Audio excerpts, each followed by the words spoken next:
성도 여러분 안녕하십니까? 기쁘고 행복한 안식일이시죠? 예수님 사랑 때문에 가슴으로 천국의 기쁨이 느껴지십니까?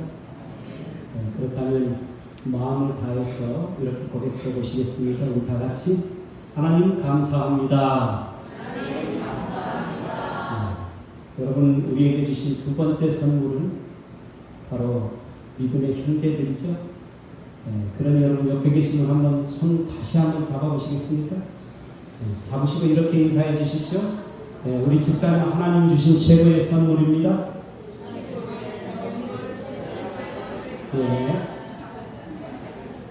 자, 우리 장로님 집사님은 하나님 주신, 저에게 있어서 하나님 주신 최고의 선물입니다. 여러분 손 잡으셨었는데 손은 비록 놓았지만 마음의 손 꼭 붙잡고 하늘까지 함께 동행하셔서 우리 주님 기뻐하시는 얼굴 꼭 배우는 믿음의 가족들 되시기를 간절히 바랍니다. 저는 이 시간 함께 십자가의 길이라고 하는 제목으로 말씀의 은혜를 나누려고 합니다. 고린도전서 1장 18절 말씀을 함께 낭독하도록 하겠습니다. 시작. 십자가의 고가 멸망하는 자들에게는 미련한 것이요 구원 없는 우리에게는 하나님의 능력이라. 아멘. 김득수님이 쓴 너를 사랑하고 싶다라는 글을 여러분에게 잠깐 소개합니다. 너를 바라만 봐도 아름답고 행복한 것은 끝까지 따라가서 너에게 나를 빼앗겨 가는지 모르겠다. 내가 좋았을 뿐인데 나의 가슴을 적셔준 누가 알았겠니? 사랑하는데 이유는 없다. 나를 잃는다 해도 너를 사랑하고 싶다. 저는 이 시를 읽으면서 한 글자 한 글자 모두가 감동으로 다가섰습니다. 그런데 더 큰 감동으로 와닿던 내용은 사랑하는데 이유가 없다라는 말과 나를 잃는다 해도 너를 사랑하고 싶다는 이 말이었습니다. 여러분 사랑하는데 이유가 있겠습니까? 그리고 나를 잃는다 할지라도 너를 사랑하고 싶은 마음은 우리 모두에게 주신 예수 그리스도의 사랑의 마음이 아니겠습니까? 여러분 혹시 무저항주의라는 말을 아십니까? 무저항주의란 여러분에게 악하게 행동하는 사람에게 그의 가치는 인정을 해주지만 전혀 대응을 하지 않는 것을 의미합니다. 일제강점기 때 신사참배를 반대했던 수많은 성도들이 있었습니다. 그들은 그저 하나님을 믿는다고 하는 이유 때문에 무참하게 고문을 당하고 살육을 당하는 아픔을 겪어야만 했습니다. 그때 우리의 믿음의 선배였던 최태영 목사님도 일제 고문을 견디지 못하고 끝내 목숨을 잃고 말았습니다. 이렇듯 처참한 고문을 당하면서도 묵묵히 십자가의 그 길을 걸어갈 수 있었던 비결은 과연 무엇이었을까요? 선지자는 시대소망 224페이지에서 이렇게 말씀하십니다. 하늘이 사람에게 주실 수 있는 모든 선물 중에 그리스도와 더불어 그의 고난에 동참하는 것이 가장 가치 있는 신이요 가장 높은 영예인 것이다. 그렇습니다. 하늘이 사람에게 줄 수 있는 가장 가치 있는 선물, 최고의 영예가 있다면 나 같은 죄인을 위하여 생명까지 바쳐주신 예수 그리스도의 영광을 위하여 그 고난에 동참하는 것입니다.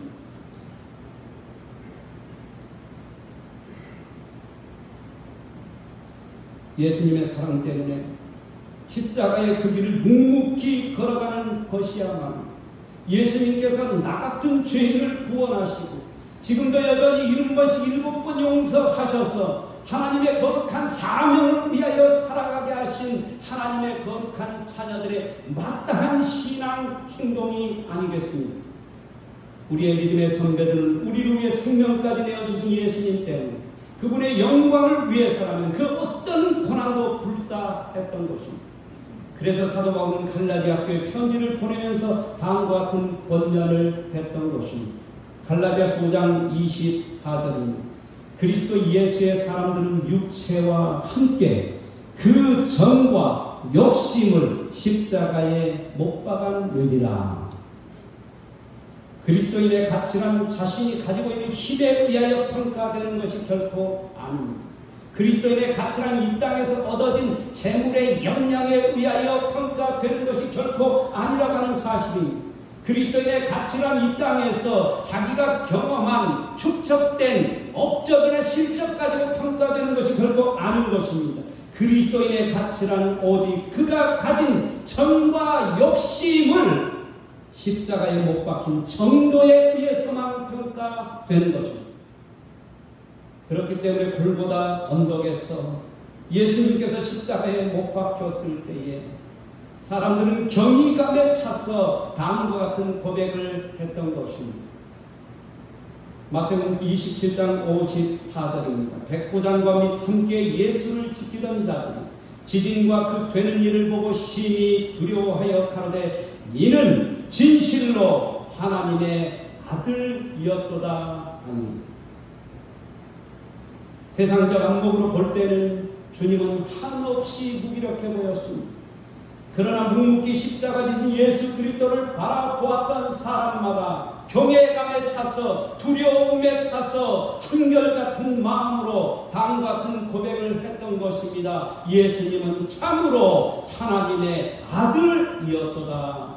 사랑하는 성도 여러분, 오늘 우리 모두가 꿈꿔야 될 신앙의 유일한 목표가 있다면 그것은 예수님처럼 우리도 형제를 사랑하고 구원하기 위하여 십자가의 그 길을, 내게 부여된 그 십자가를 감사함으로 묵묵히 지고 걸어가는 것입니다. 그러면 우리를 바라보는 사람마다 존경의 마음을 담아서 우리 모두를 향하여 다음같이 고백하게 될 것입니다. 진실로 당신은 이 시대에 참 그리스도인이십니다. 그렇기 때문에 오늘 본문 말씀에서 하나님은 십자가의 길에 대하여 다음과 같이 말씀하셨던 것입니다. 고린도서 1장 18절 다시 한번 함께 읽겠습니다. 시작. 십자가의 도가 멸망하는 자들에게는 미련한 것이며 구원 얻는 우리에게는 하나님의 능력이라. 십자가의 길은 세상적으로 보면 한없이 미련한 것이라고 말할 수 있을 것입니다.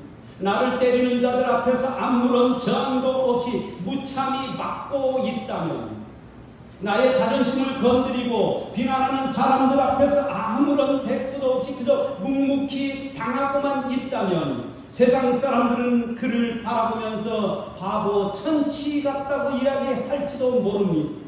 더군다나 나의 생명까지 해치는 사람들 앞에서 저항 한 번도 하지 않고 죽음에 직면하고 있다면 그것은 어쩌면 세상에 없는 바보처럼 여겨질 수도 있을 것입니다. 그런데 여러분 다시 한번 생각해 보시기 바랍니다.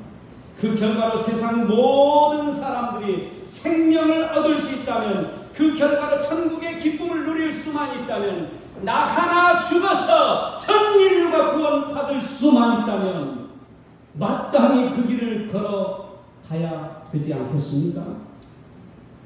사랑하는 성도 여러분, 우리는 때때로 이 땅을 살아가는 동안 유한한 세상에서 억울한 일을 당할 때가 참으로 많이 있을 것입니다. 우리는 이 땅을 살아가는 동안 때때로 심한 오해를 받고 궁지에 몰릴 때도 있을 것입니다. 우리는 이 땅을 살아가는 동안 때때로 쏟아지는 비난과 야유를 받으면서 한숨밖에 나오지 않는 인생을 살아갈 때도 있을 것입니다. 그러나 그럴 때라도 오직 우리 주님 사랑 때문에 우리도 묵묵히 내게 부여된 십자가를 지고 형제들을 살릴 수만 있다면, 하나님 비난의 길도 오해를 당하는 길도 자존심이 상하는 일일지라도 하나님처럼 하여금 당신의 전능하신 사랑의 능력으로 감당할 수 있는 힘을 허락해 주시옵소서. 이것이 여러분과 저의 진정한 신앙 고백이 되시기를 간절히 바랍니다. 우리는 성경을 읽는 동안 도무지 납득이 가지 않는 수많은 사건들과 기사들을 접하고 나옵니다. 그 중에서 창세기 등장하는 요셉의 이야기는 인간 상식적으로 도저히 납득할 수 없는 이야기라고 생각이 되는 것입니다. 우리가 수없이 들어왔기 때문에 그저 그러려니 하고 생각하고 있지만 만약에 우리가 요셉의 입장이 되었다고 한번 생각해 보시기 바랍니다. 과연 나는 어떻게 방황하면서 인생을 살아갈 것인가 한번 생각해 보시기 바랍니다. 동고동락했고 피를 나누었던 내 사랑하는 형제들이 나를 애굽의 노예로 팔아 넘겨버렸습니다. 그 10대의 어린 나이에 아버지 어머니를 다 떠나서 혼자서 그것도 노예로 살아가야 되는 내 심정이었다라고 생각한다면 여러분 어떤 마음이 들었겠습니까? 꽃다운 나이에 그 젊은 날은 고통과 괴로움 속에서 살아가야 하는 하나님의 거룩한 뜻대로 살았는데 믿음대로 살았는데 신실하게 살았는데 감옥 속에 들어가야 했던 그 청년의 아픈 말입니다.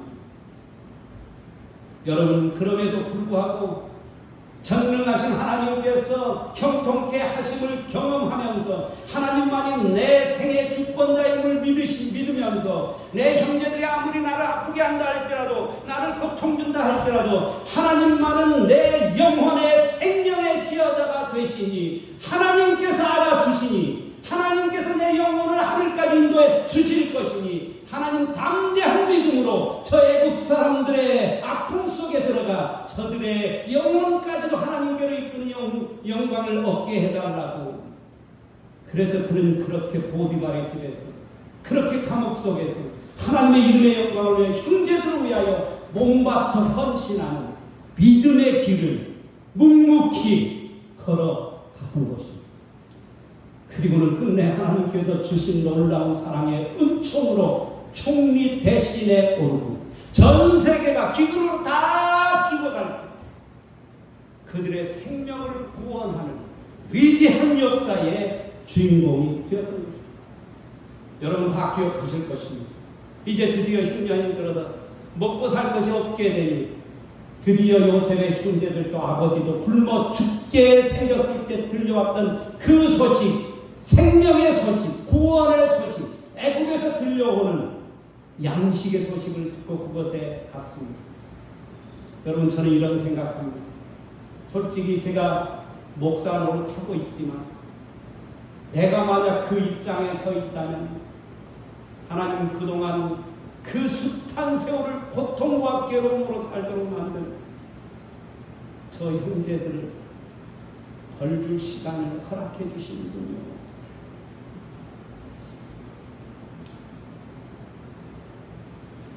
요셉에게 원수를 갚을 수 있는 서로의 찬스가 왔어요. 그런데 요셉은 두려움에 떨고는 형제들이 전혀 예상 밖의 고백을 합니다.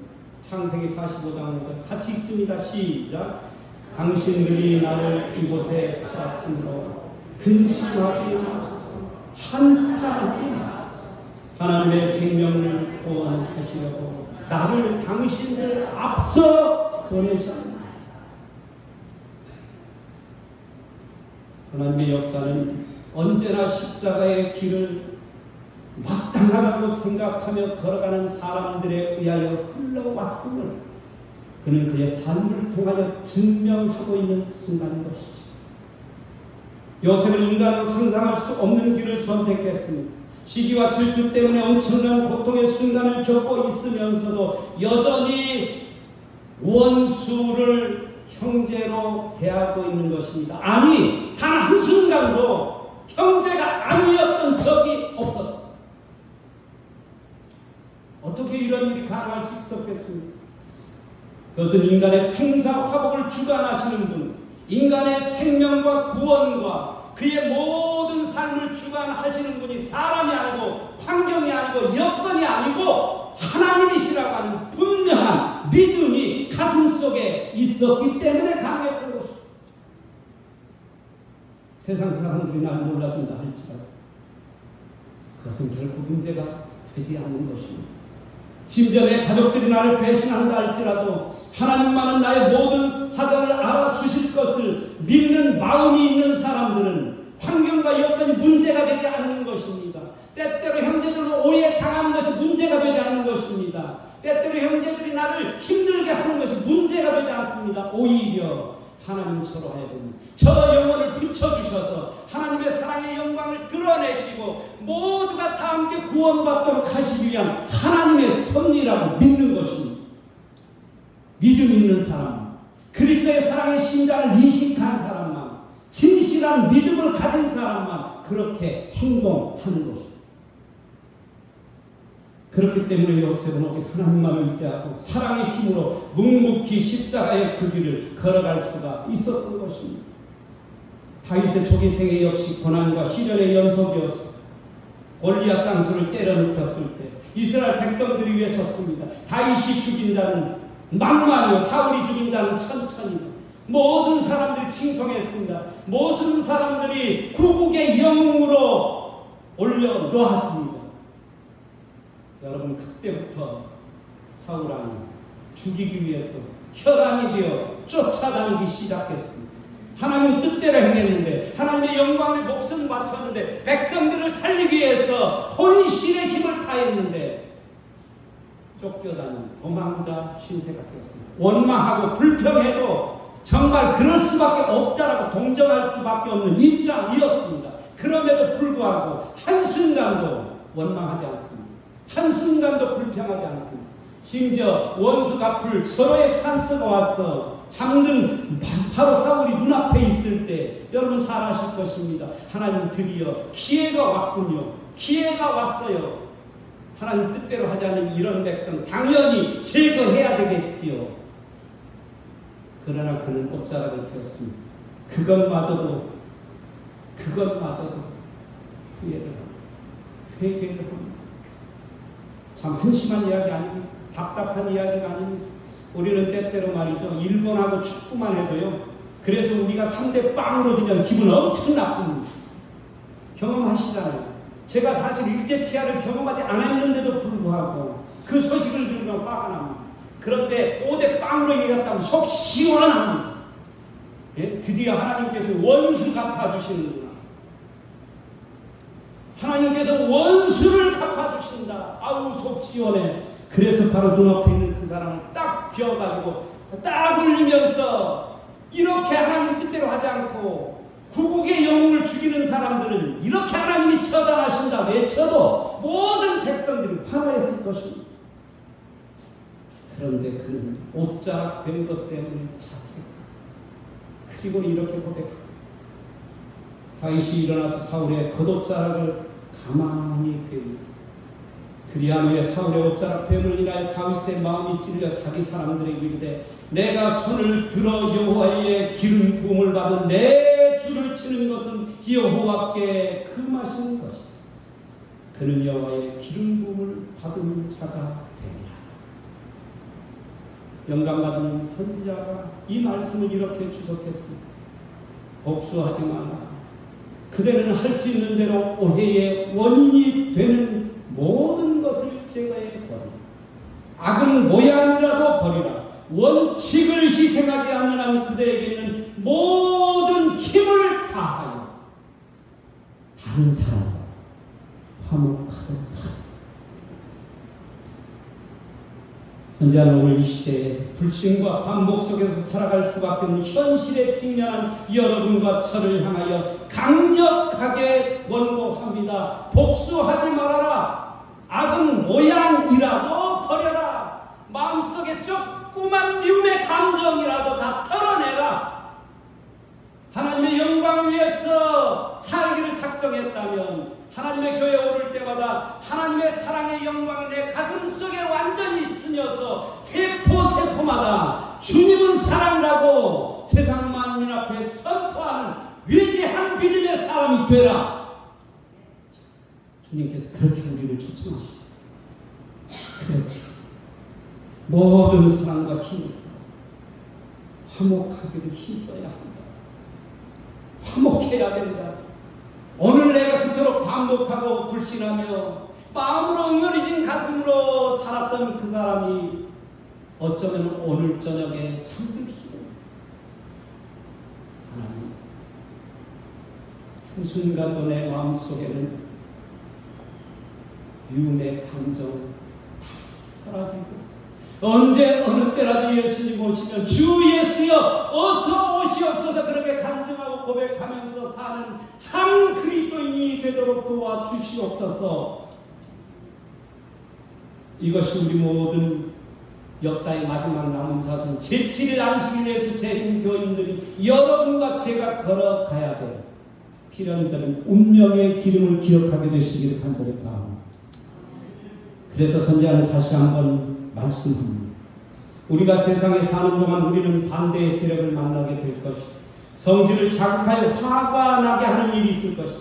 그러나 이러한 때 올바른 정신으로 대함으로써 그리스도의 특성이 나타나게 된다. 이런 때에 비로소 올바른 그리스도의 정신이 드러난다는 것입니다. 여러분, 다른 사람이 나 사랑하면, 나 좋아해주면 여러분 웃을 수 있습니까? 당연히 웃을 수 있습니다. 사랑 베풀 수 있습니까? 베풀 수 있습니다. 그런데 언제 그리스도의 정신이 나타난다고요? 나를 미워하는 사람처럼 여겨질 때, 나를 반목하고 나를 불신할 때, 나에게 심하게 나를 어렵게 만들 때, 그때 비로소 하나님의 사랑의 영광이, 믿는 자의 영광이 드러난다는 것입니다.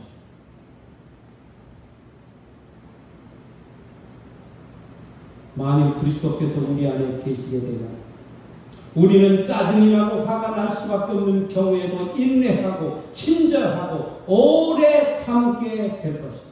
매년 우리는 자아를 정복하고 고상하고 용감한 사람으로 자라나게 될 것이다. 이것이 우리의 과업이다. 여러분, 나의 과업이 목사가 되는 게 아닙니다. 나의 과업이 학회장이 되는 게 아닙니다. 나의 과업이 신앙적 경력을 쌓는 것이 아닙니다. 나의 과업이 교회의 기둥이 되는 게 아닙니다. 나의 과업은 예수 그리스도의 사랑의 정신으로 물들여져서 내 언어와 내 표정과 내 삶의 모습을 통하여 하나님의 사랑의 영광을 드러내는 것입니다. 우리는 때때로 세상을 살아가는 동안 나를 반대하는 세력들을 만나게 될 것입니다. 우리는 때때로 세상을 살아가는 동안 나를 화나게 만드는, 분통 터지게 만드는 사람도 만나게 될 것입니다. 그러한 때 우리가 취해야 될 그리스도인 태도가 있다면 그들을 향하여 대항하는 것이 아닙니다. 오히려 예수의 사랑으로 우리 자아를 정복하고 그들을 불쌍히 여기고 용서의 은총으로 주님의 십자가의 가슴으로 주님의 터진 심장 안으로 이끌어 드리는 것이 오늘 여러분과 저를 부르신, 여러분과 저를 위해 목숨 바치신 하나님의 영원한 사랑의 뜻입니다. 하나님께서 부여하신 사명입니다. 마땅히 그리스도를 살아가야 될 표본인 것입니다. 사랑하는 성도 여러분, 언제 우리를 통해서 하나님의 영광이 드러날 수가 있습니까? 언제 하나님의 기적이 우리를 통해서 일어날 수가 있겠습니까? 언제 세상에 많은 사람들이 예수 그리스도의 영광을 목도하고 너나 나나 할 것 없이 진리의 남은 교회를 향하여 나 예수 믿고 싶다고 물밀듯이 들어오는 역사가 일어나겠습니까? 사곡교회 우리들 모습을 바라보면서 사곡에 있는 수많은 사람들이 그래 예수 한번 믿어보자, 저분들 보니 정말 믿어야 되겠구나, 그렇게 고백하면서 들어오는 때가 언제입니까? 여러분, 우리 자신 보면, 우리 교회 현실을 보면 한숨 먼저 나오지 않습니까? 언제 우리가 천만천사와 함께 영광 중에 재림하신 예수 그리스도를 우리의 눈으로 목도하고 하늘에 들어가는 특권을 누릴 수 있음에 대한 확신 때문에 마치 사도 요한처럼 주 예수여 어서 오시옵소서 그렇게 고백할 수 있는 날은 언제입니까? 여러분, 언제라고 생각하시나요? 도대체 그때는 언제가 되겠습니까? 주께서 친히 주님의 삶을 통하여 말씀하십니다. 요한복음 12장 32절 말씀입니다. 함께 읽어볼까요? 시작. 내가 땅에서 들리면 모든 사람을 내게로 이끌겠노라. 초대교회 부흥의 역사는 예수께서 기적을 행사할 때가 아니었습니다. 초대교회 부흥의 역사는 보리떡 5개와 물고기 2마리로 5,000명을 먹이던 순간이 결코 아니었습니다. 초대교회 부흥의 역사는 죽은 자가 다시 사는, 나사로가 다시 사는 부활의 영광이 일어날 때가 아니었습니다. 초대교회 부흥의 역사는 놀랍게도 예수 그리스도께서 십자가에 달려 돌아가실 때 전 인류가 주목하여 보았고, 그분의 사랑과 그분의 희생과 그분의 은혜를 가슴속에 감동으로 느끼면서 주님을 향하여 물밀듯이 들어오는 거룩한 역사가 일어나게 되었던 것입니다. 그러므로 우리도 우리에게 부여된 십자가를 지고 묵묵히 주님 가신 그 길, 십자가의 길을 따라가 참 성도가 되시길 간절히 바랍니다. 내 얼굴빛, 내 언어의 모습, 내가 하는 손길과 발걸음 속에 그걸 바라보는 사랑하는 자녀들이, 아빠, 제가 예수 영광을 보았습니다. 주님의 십자가의 사랑을 느꼈습니다. 제가 주님 믿지 않으면 안 될 것 같습니다. 주님 사명을 이루면서 살지 않으면 안 될 것 같습니다. 먹고 사는 일에 날마다 분요하여 세상의 아픔과 고통 속에서 죽어가는 내 이웃들을 생각하지 못한 채 살았습니다. 아버지를 보니, 어머니를 보니, 오늘 장모님을 보니, 집사님을 보니 저도 그렇게 살고 싶습니다. 십자가를 지면 영혼이 구원받는 역사가 필연적으로 일어나게 될 것입니다. 여러분, 빌립보 감옥에 들어갔던 바울과 실라 이야기를 수없이 들어서 잘 알고 있을 것입니다. 그들은 예수 그리스도를 증거했다는 이유 하나 때문에 매를 수차례 맞고 감옥 속에 갇히는 고통을 겪습니다. 이쯤 되면 억울해서 불평의 말들이 터져나와야 정상입니다. 하나님, 제가 얼마나 힘들게, 얼마나 고통스럽게 영광 위에 살았는지 아시죠? 오로지 하나님 영광만을 위해 살았습니다. 그런데 왜 나를 이토록 때리십니까? 나를 이토록 아픔과 고통의 구덩이 속으로 집어넣습니까? 그렇게 불평과 불만을 터뜨려도 시원찮을 그 시간에 바울과 실라가 오히려 하나님께 기도하고 오히려 하나님의 영광을 찬양했습니다. 여러분, 그 결과가 무엇입니까? 아시는 것처럼 옥문이 열렸습니다. 아, 하나님 정말 당신은 기적의 하나님, 사랑의 하나님이시군요. 드디어 우리를 이 감옥 속에서 끄집어내시는군요. 그리고는 하나님 감사합니다. 문을 박차고 나오고 얼마나 통쾌합니까? 나를 때렸던 그 사람들 한순간에 날아갑니다. 여러분, 그런데 바울과 실라가 나갈 수가 없었어요. 영원히 죽어가는 것을 덮을 수가 없었어요. 죄는 미워하지만 죄인은 사랑하시는 하나님의 마음이 그의 가슴 속을 요동하고 있었습니다. 그래서 자결하려고 할 때 우리가 여기 있다, 자결하지 말아라.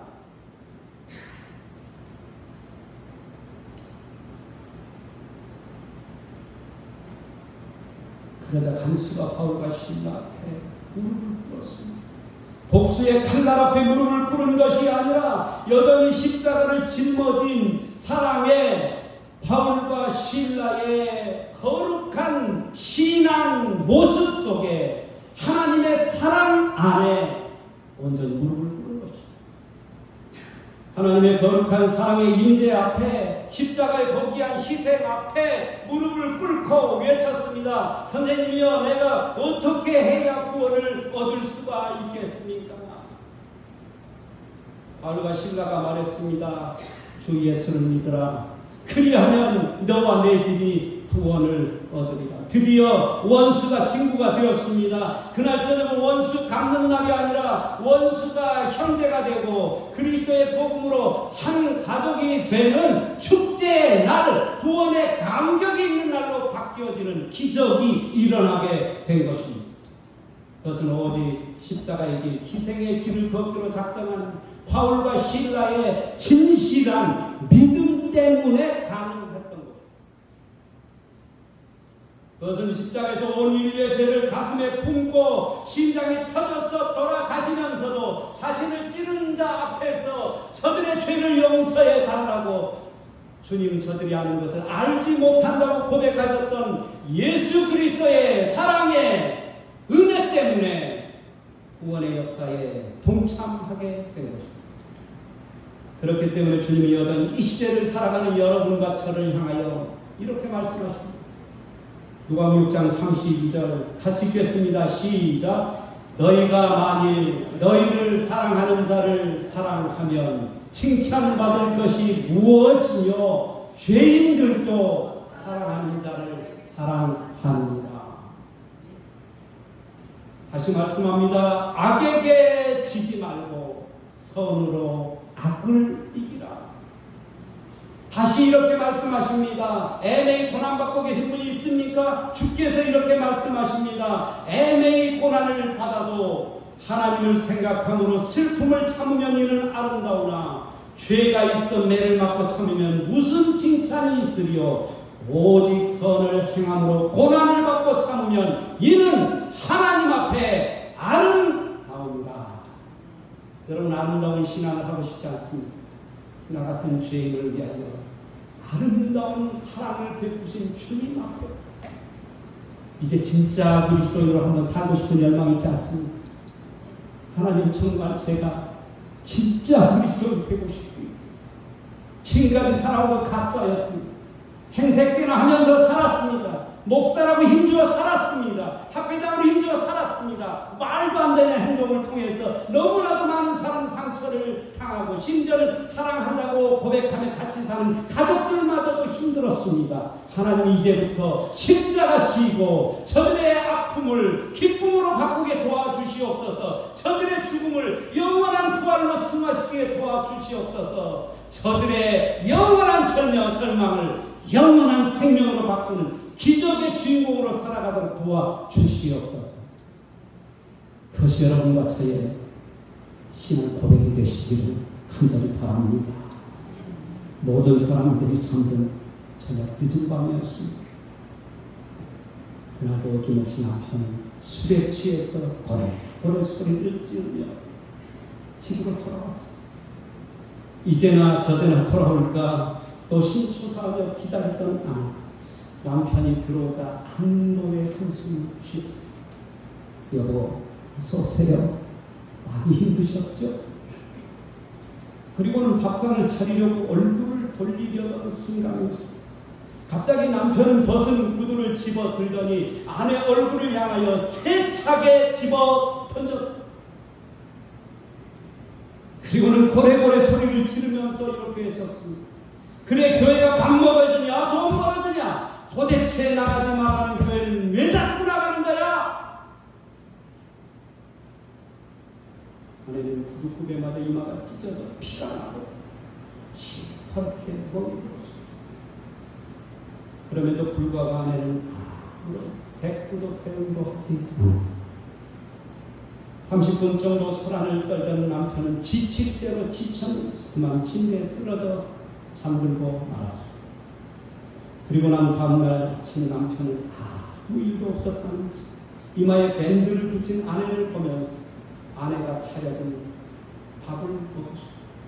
그리고 출근하기 위해 구두를 신으려는 순간 어제 저녁에 일들이 주마등처럼 스쳐 지나갔습니다. 구두를 집어서 아내 얼굴을 때릴 때 피가 났던 모습들이 어렴풋이 생각이 나는 것입니다.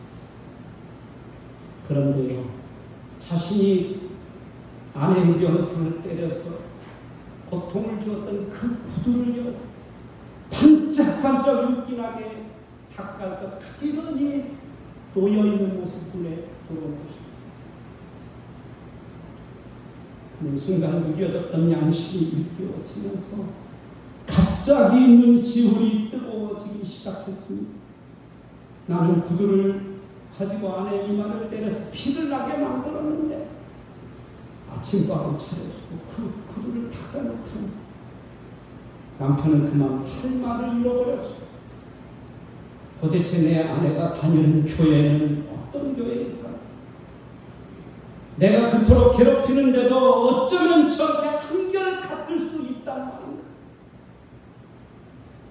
그래서 그는 그토록 입에 거품을 물며 반대하던 그 교회에 자신의 발로 나가기 시작한 것입니다.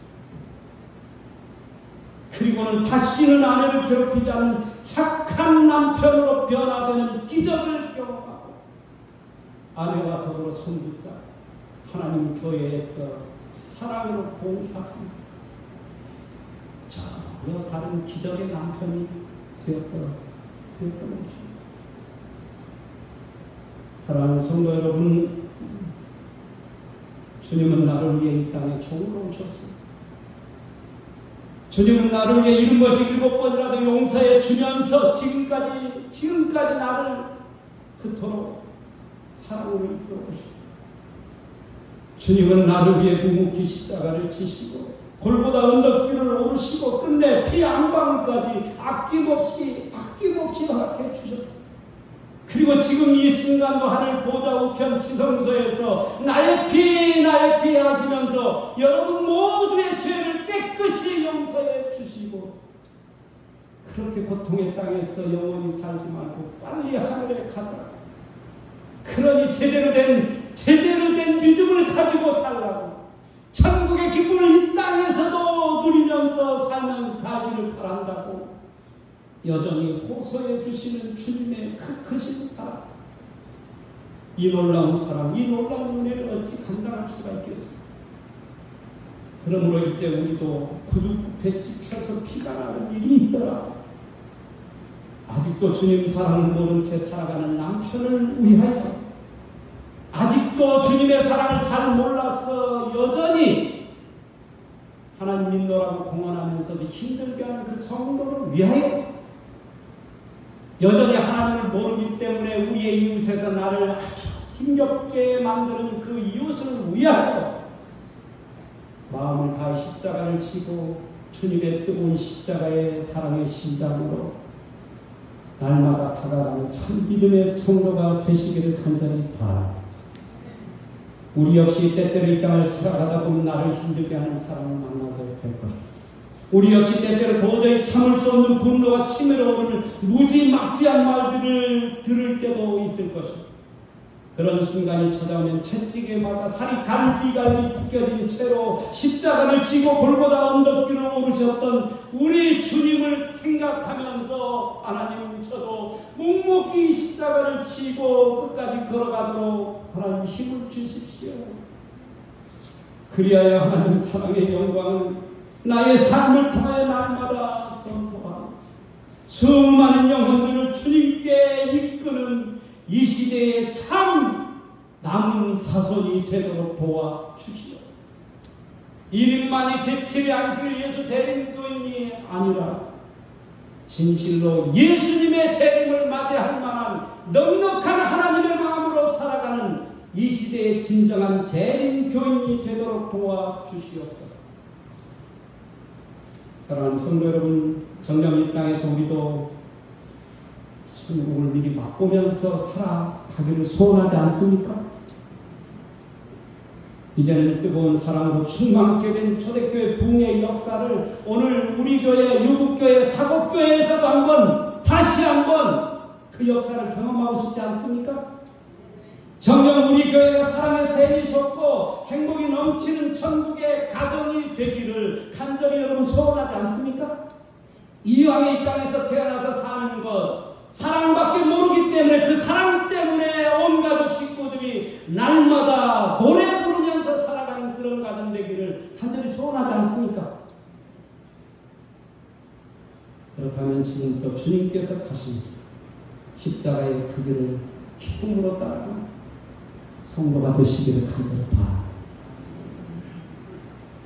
그리하여 내가 들리면 모든 사람을 내게로 이끌겠노라 고백하셨던 예수님처럼 십자가를 진 나로 인하여 희생과 사랑을 날마다 사랑을 베푸는 나로 인하여 믿는 자가 떠하는 교회, 우리 장로님 옆에 그저 곁에 있는 것만으로도 예수님의 사랑의 가슴이 느껴져요.